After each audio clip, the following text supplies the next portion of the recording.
Hello, world. Good morning. Yeah,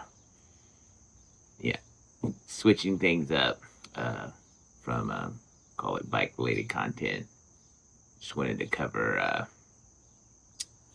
guess you could call it advice for kids graduating from high school, uh, you know, kicking off the rat race, and it's particular financial advice, and this stems from my interactions from my kids, and we had a fun thread around leasing a car. Unfortunately, I was able to give you know, empower my one of my kids with a perspective, so they probably made the more prudent decision. So, which got me thinking of like you know the education system and what do we teach kids about basic finances. And I think I'm not jaded per se. I am a big fan of the Western world and capitalism and all that good stuff. But it's not for the uninformed or the the lazy or just even say it's stupid.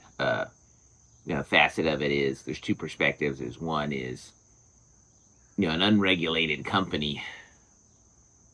They want to make money, and companies, they have two arcs. One facet is extremely focused on delivering value, and the other facet is just making money. They go public, they have investors, and any way to make money can confuse a focus on delivering value. So in general, I look at the people or institutions that sell. you know, you want to be wary and so that you get the value and you don't get exploited. So that's one way you got to go and look at the world. It's like a good deal. You just got to be suspicious and guarded rather to make sure that you're not taken advantage of. And I say that because nowadays, the marketing gets young people to want a lot of things and think that those things are accessible through all these like layaway programs, micro loans, credit card, or whatever, right? And this would be my first major rule, financial rule is you don't buy anything that you can't pay for in cash. Sure, you have a credit card and use a credit card, but don't buy anything you can't pay for in cash. The only exception to that uh, is a house. I would, and that's only because there's a tax benefit. There's the house is an asset that over a time will increase in value or should. Sometimes it may not, but there's a lot more dynamics to buying a house or land uh, than there is with just about anything else. So outside of that, and then there's also the pragmatic reality of buying a house. It's just for the majority of normal people to save up enough money.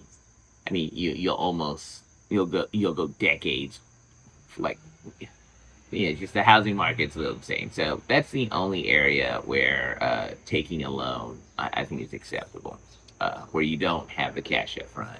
Uh, you make that acquisition, but everything else, you want to operate as the world is cash only. Now, the caveat to that is it's an unsavory thing in modern society, or at least in Western society. It's your credit score, a credit rating. It's almost like it's unfair in some ways. And so the credit score, it is supposed to be or was established to protect banks or whatnot to giving you credit or a loan, but it has expanded. So your credit score, like renting a place, doing all kinds of things. It's you need a good credit score to have access and opportunity to like a lot of things that are offered out there in society. The only other loans, so you want to have, you only buy stuff, you have the cash to pay for it for outright. But there are strategies of, yes, use credit cards, but only use them and pay them off monthly. Never let it carry a balance so you get charged additional interest. And make sure you use a credit card with some type of reward system or cashback system. So you're using it like cash because you're protecting yourself against theft. Uh, a lot of places you don't have to carry a lot of cash, even though it's actually inconvenient. But everyone loses with credit cards in some respect because there's an additional fee, so the costs are higher for everything. Set transaction fee for the credit card company. But with the cash back or some kind of rewards program, travel points or whatever, and you pay out the balance monthly, I mean, it breaks even or you get ahead because the credit card industry, I think people who pay off their balance and don't carry a balance is an extreme exception. They're relying on and making money off of people who go into debt. That's what they want. They want you to overspend. It's like I would tell my kids, like, hey, what typically happens if you have a credit card and you go over the limit? What happens? You don't necessarily get penalized. They'll increase your limit and just charge your rates higher or whatnot. It's they want you to be in debt. So you could use it. It's good practice to use a credit card, not an ATM card. An ATM card, bank check card, you only use that to get cash.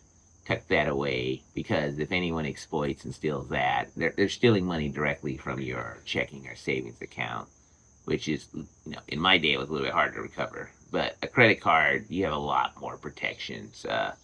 If someone steals your credit card or whatnot, it seems like, I've had that happen to me decades ago, and my hopes are in modern day society, you have, it's to address someone stealing your credit card information or bank check information, exploiting it. I mean, the difference is it's not per se your money that's getting adjudicated with a credit card, whereas if someone steals from your bank account or savings, I mean, that's your money that you need and it's gone, and then you have to go through the process to get that reestablished. So take risks with a credit card everywhere. We get treated as just a means to treat it as if you're buying with cash. I mean, you use that credit card, you're conscious to how much you're spending, and then before monthly, before that balance that you charged against gets an interest applied to it, you just pay it off. Yeah, I routinely just pay off my credit card every 2 weeks or whatnot. So if you do those two things, if you operate in that perspective, you have a higher chance of just staying safe financially in your life because you wouldn't be buying stuff you can't afford, right? And that is like the number one safeguard you must be conscious of is you don't live or buy beyond your means. And so only buying stuff you have cash or money on hand to buy, with the exception of a house, you'll stay safe. And like I said, like you could use credit cards or, with a car is another common purchase. My guidance to my sons who are graduated, my daughter's still coming up, is, again, you need cash in bank, full price for the car. You don't take any loans. I mean, you don't want to go in debt to buy a car, but I encourage finding a good loan to buy that car. Because why? If the interest rates are good, there's discounts, there's value. Like dealerships aren't excited to someone, if you all roll in and say, I'm gonna pay cash. He's like, they make money on helping transact the loan, and they offer rebates and discounts. And it's arguable, or if you look, you're like, hey, you can get a better you get back more or pay less if you take their loan. And then another perspective to look at money is if you have a stack of money, and we'll talk this, and it's not in your checking and it's not in your savings, because the savings is a misnomer. You're not really savings. You're losing money if you just have your money sit in the bank. But if you take that amount of money that you could buy a car with, and that's in a mutual fund, it's vested in some type of mutual fund, nothing sexy, like not talking about the stock market or anything. Uh, Now you're probably making more money than, you know, taking that 10K and paying for a car cash. So it's really, you want to be sensitive to, if you're going to make a big outlay, or going to buy something, you should have that big wad of cash you have invested at some level. So there's a trade-off, meaning, hey, if I have that money invested, it's making money for me, right? So you rather have 10K making money for you for a year versus not having it. So there's an advantage of, like, say if the loan is, and you have good credit rating, which you should work for if you follow the guidelines here, over time, you could break even or make more, and it's better to have cash in hand, right? In certain extents. So, the way I've done it is, I'll get a loan to get the best deal for a car, and then I pay off that car in a year. No more than 2 years. So you get all the benefit of the discounts and rebates, whatever, with their loan, but then you just pay it off in advance. So the interest penalties there is not there, and then you have cash in hand. And there's a story, someone, and I didn't learn this in school, that helps me also understand money, and I was fortunate to, I don't know when this little story came up, but it's there's two kids graduate from college, or they two good adults, or young people. They both borrow money for college, which I don't recommend. They graduate and they're both fortunate enough to get a job, but they have their college loans. So, person A, called Sally, and call it Bob, right? Sally pays off her loans, and she doesn't like to have debt. So she pays extra every month to pay off her loan faster, right? And Bob, he just pays the minimum for the loan. And then with whatever money he has, he puts in savings. So Sally's aggressively paying off her debt and saving less for herself, where Bob is paying off the debt at the rate of the loan, but he's making sure he puts money away and saves for himself, right? So which person is doing the best thing financially? Now, my initial thought was like, oh, whew, Sally, I'm not having debt, knocking down that debt, not having debt, that's a good way to go. Well, anyways, 3 years later in the future, they both get fired or laid off from work. So what position are they in? So Sally, who has aggressively paid off her loan and saved less money, is now unemployed. And do you think the bank is going, or whoever lent her that money is like, oh, hey, you've been such a good person, you're paying off that loan faster, we're going to give you a reprieve, we're going to relieve you, or we're going to, like, no, they're going to want their money. They don't care. So Sally's at a disadvantage. She has to take care of life with what little savings she has, but she still has to make this loan payment. Where Bob, on the other hand, it's like, well, he has a bigger rainy day fund, and he still has to make his loan payment, but he has a rainy day fund. He has opportunity, more breathing room to manage life. So, that's the story. Or what do you call those? As I get older, my brain just does not work as well. But anyways, that gives a perspective to help you think through, like, hey, you know what? You want to have, when I say cash on hand, you want to have your money accessible to you. You want to maximize that so that you have the flexibility to deal with the realities of life, right? So I pay off loans with that in mind. So anyways, we're starting out. This is for people starting out, right? So you get your job, or you have some form of income, and the first thing you're going to want is a checking and a savings account. And you want to get what I call the rainy day fund, which is at least 3 months of standard of living expenses, right? So based off your how much money you need to live to the standard you like to live in 1 month times three, that's your first savings goal above anything else. Uh, and I've always to a point was 6 months uh, of saving, making sure I had that liquid or very accessible assets. Once I got more established, but initially at a young age, that because anything can happen. I've been fortunate to not have to deal with unemployment. I think twice in my life, but it was not for a long extent. But you're not stressed out. You have that savings, and that call it rainy day.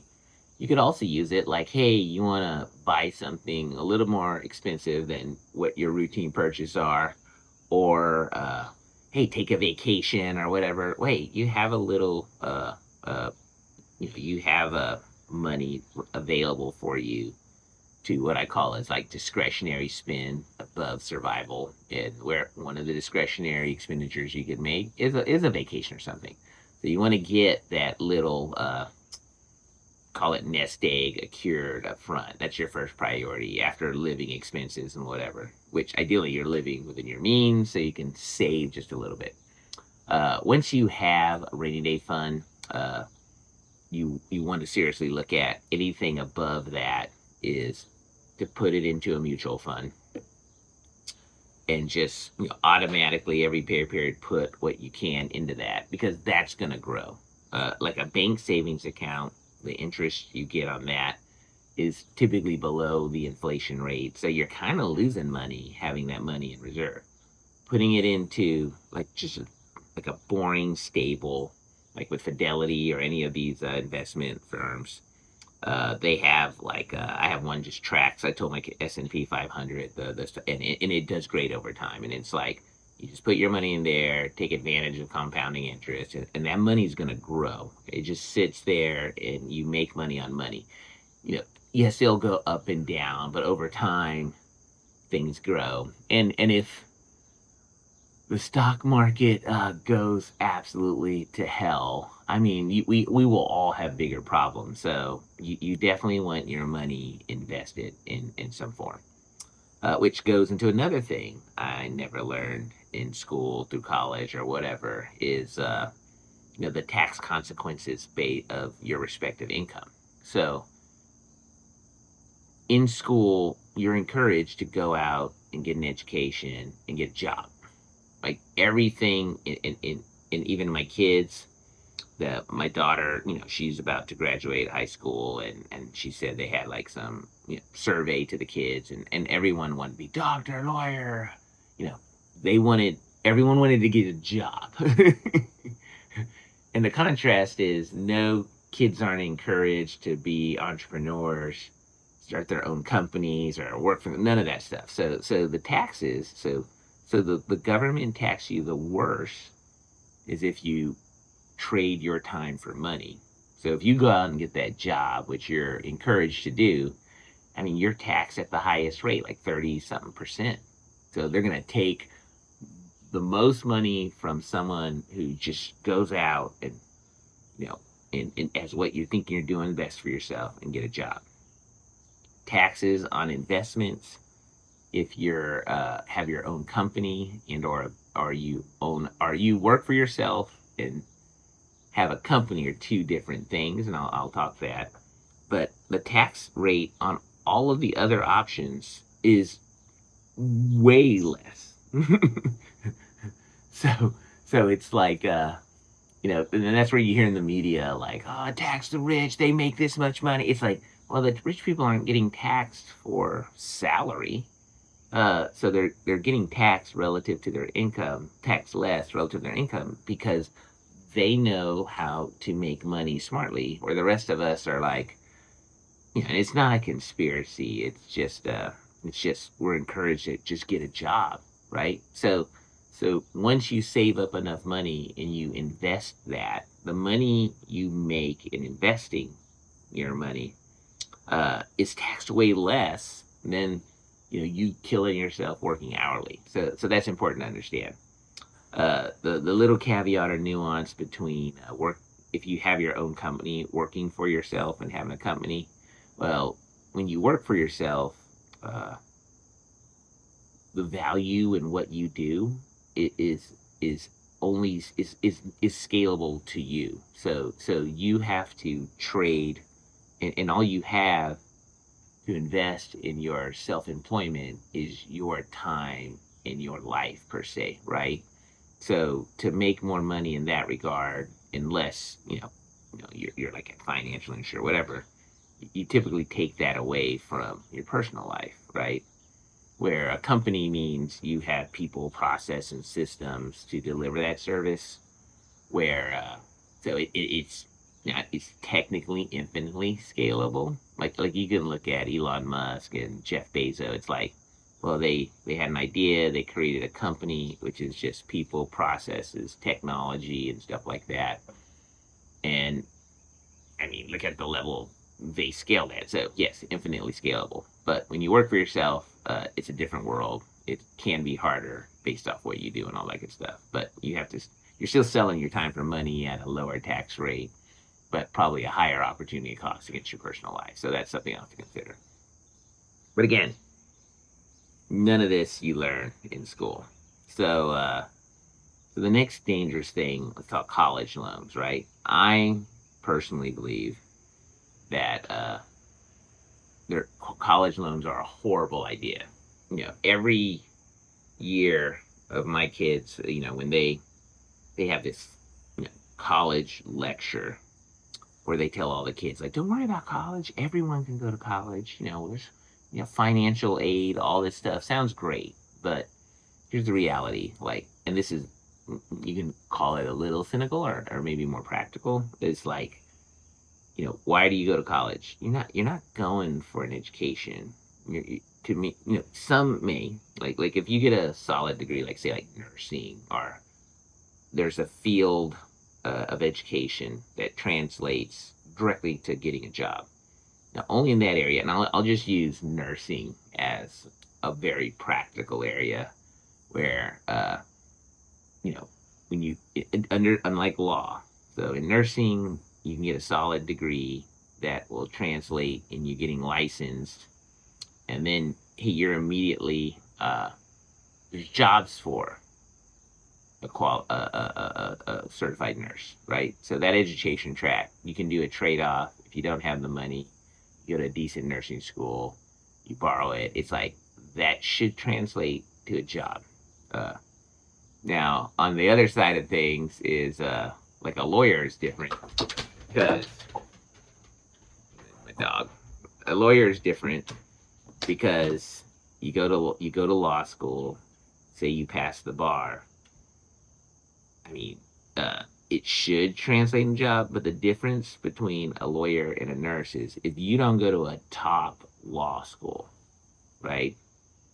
Then if you borrowed money for that education, it may not convert into a job that translates and helps you pay off the loan, right? It's just totally different. So in general, you go to if you can get into a top college, you're going to college to get access to a network. And so it's like brand name matters. Top college, the right degree gives you access to a network. And so if you can't get into a top college, I'm saying top 30%, something really recognized in its area, and you can't do a right degree and you don't have the money, well, maybe you need to look at a different way of getting education. Uh, because to borrow money, if that's not you, it's extremely high risk. You then start life off grossly in debt without a means to have income, and you're behind. And it's a perfect example. I'll use I seen when I was a military officer. If you follow my threads or follow anything I've done, you may pick that up. But uh, I had a soldier who didn't go to college, and he was actually a communicate signal guy, and he wanted to be infantry, so that's how I met him. But this kid, like, he did the best deal with the military. He joined.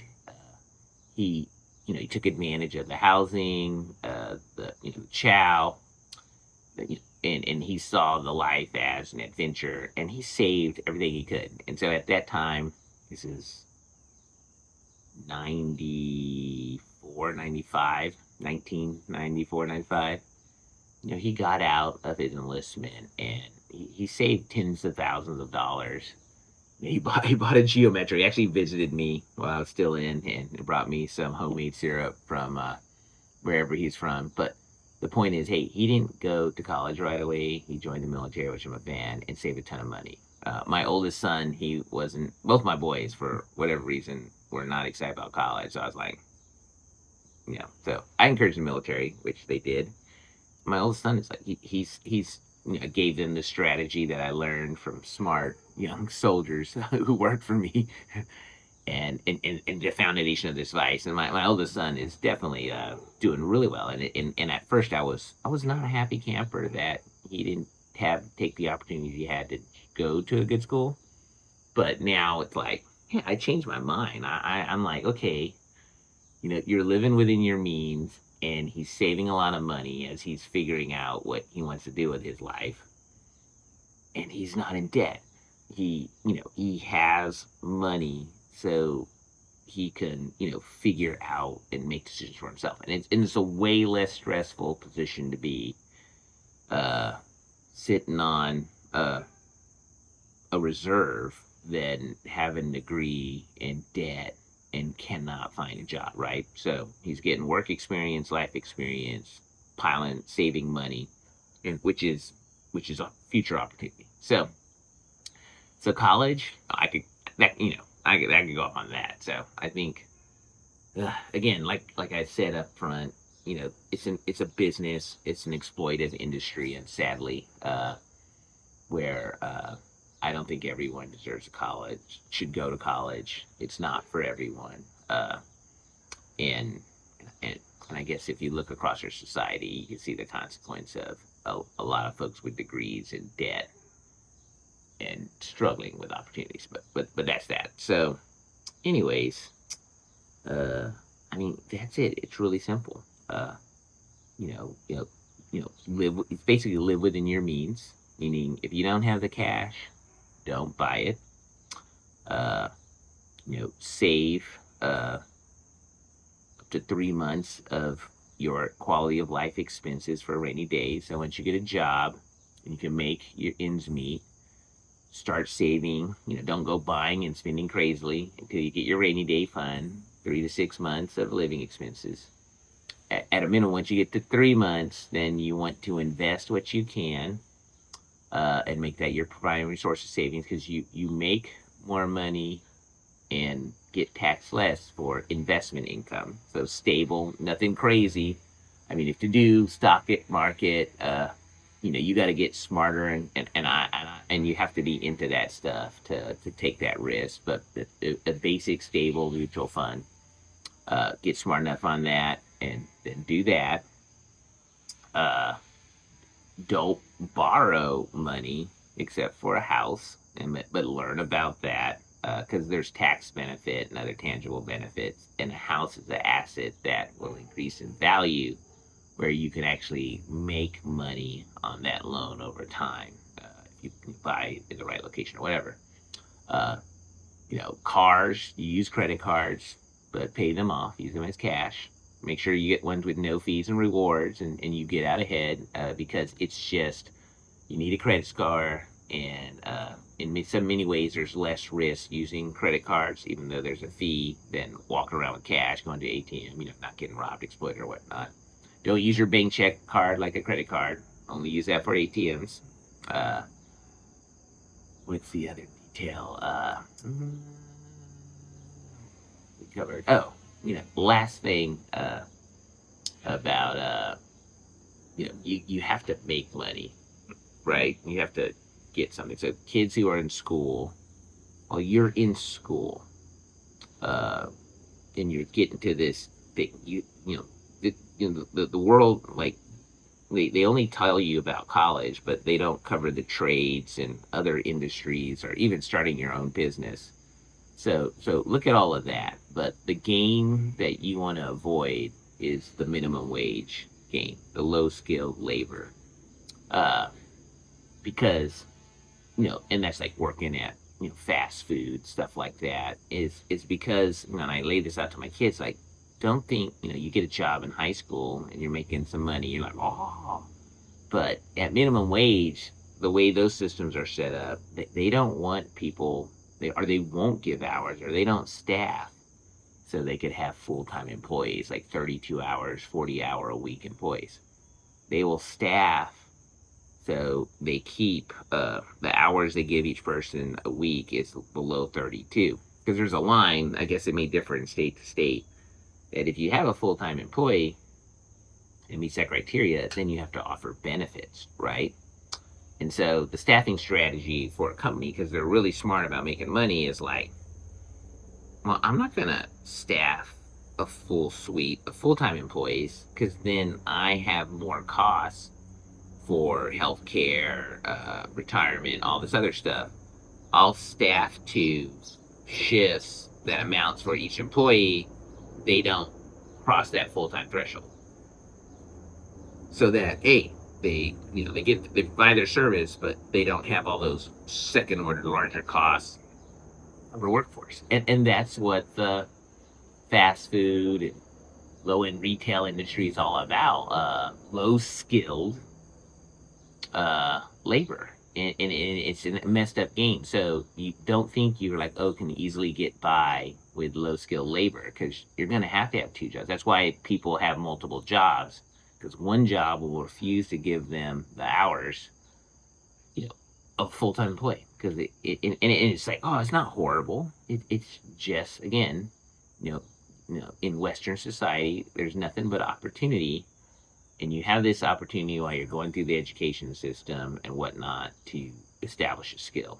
It's not a time to be carefree and whatnot. Once you finish middle school, you gotta like focus on life and figure out how you're gonna deliver value to society. So the trades are like HVAC or electrician and plumbing. These are good, solid areas that AI is not going to take out anytime soon. But that is the thing to understand about minimum wage type jobs. They're never gonna easily allow you to work full time, so it's just a horrible place to be. There was one other thought that just popped in my mind while talking about that. So if you do get a solid job, which is full time, offers benefits and retirement like 401k. You may hear that. Uh, for saving for retirement as a young person, like your first 10 years out, you'll get a lot of advice like, but so if you have access to a 401k at a minimum, uh, put in or contribute to it where your employer matches, because that's getting free money. But I don't necessarily, I tell young people, prioritize getting your 3 to 6 month nest egg. Prioritize starting at least a mutual fund for yourself, and then definitely do retirement savings. But the first 10 years out, and you based off how much you make and where you're at. For some folks, they need more cash in hand. They if you have the discretionary money to really put into your investment, your retirement, then do so. But in the early years, you got just a lot of life. You might have a family, you want to get a home, a car, all this other stuff, based off. So if you're full white collar, like, oh, the making get them, sure, you want to actually be aggressive with 401k and all that stuff up front. But you kind of have to get to a certain level of, call it, survival money before you want to shift into the far future. But that's my take, and we'll leave it at that. So anyways, I had something, this topic really just came up because talking to my kids or whatnot, and it really got me thinking of like I don't want to call it regret because I started out not you know I mean I was fortunate, but I was not rich growing up. The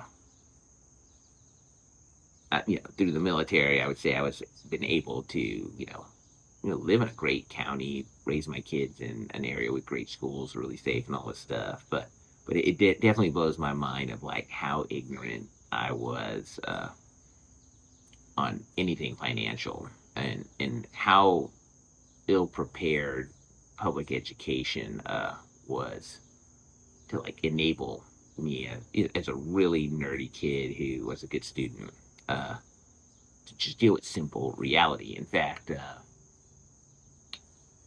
you had to take micro and macroeconomics I even took in college and all this stuff. And the best class that helped me like establish like a solid baseline of financial intelligence was actually an engineering class. It was called engineering economy.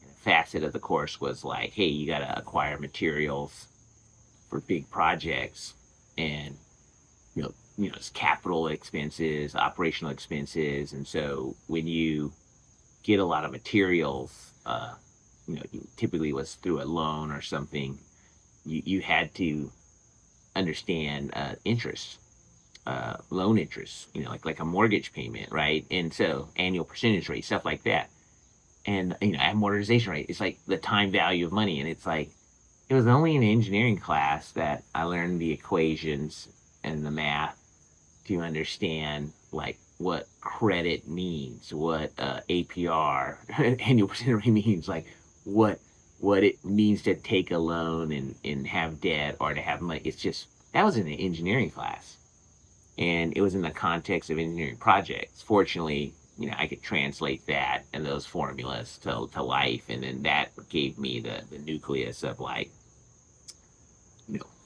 understanding money, both for investing and when you borrow it, right? So, but I can't say in any really in public education, I never learned any applied practical math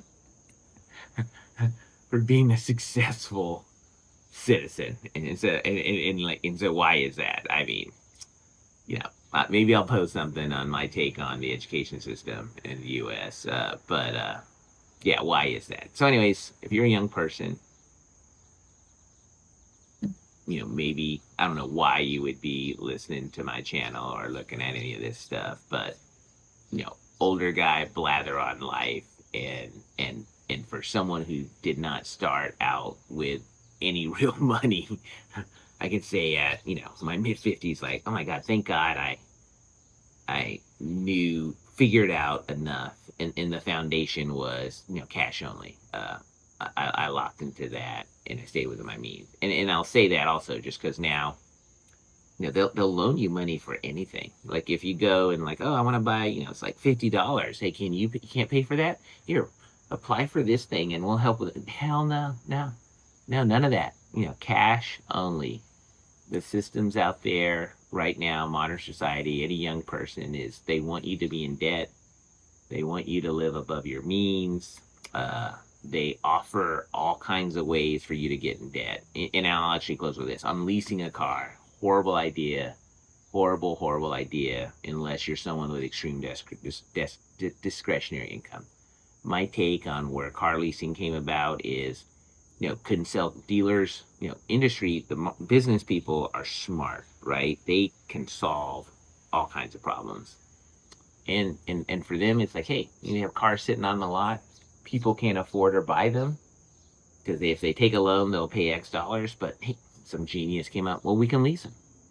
We could lease them at a lower rate that it would be than to buy that car and have a loan. And that will bring in people who can't afford the car, who will lease it. And so people typically lease even above what they can afford, right? So leasing a car is stupid, and it's made and targeted to exploit people with low financial IQ, to just take their money. So Uh, but if you have a lot of discretionary income and you don't want to own a car, I mean, hey man, discretionary income. It's not extra money. It's like, hey, you have the discretion on how you want to apply it, and if you want to waste it on leasing a car, then just go for it, right? So, anyways, that's my hot takes.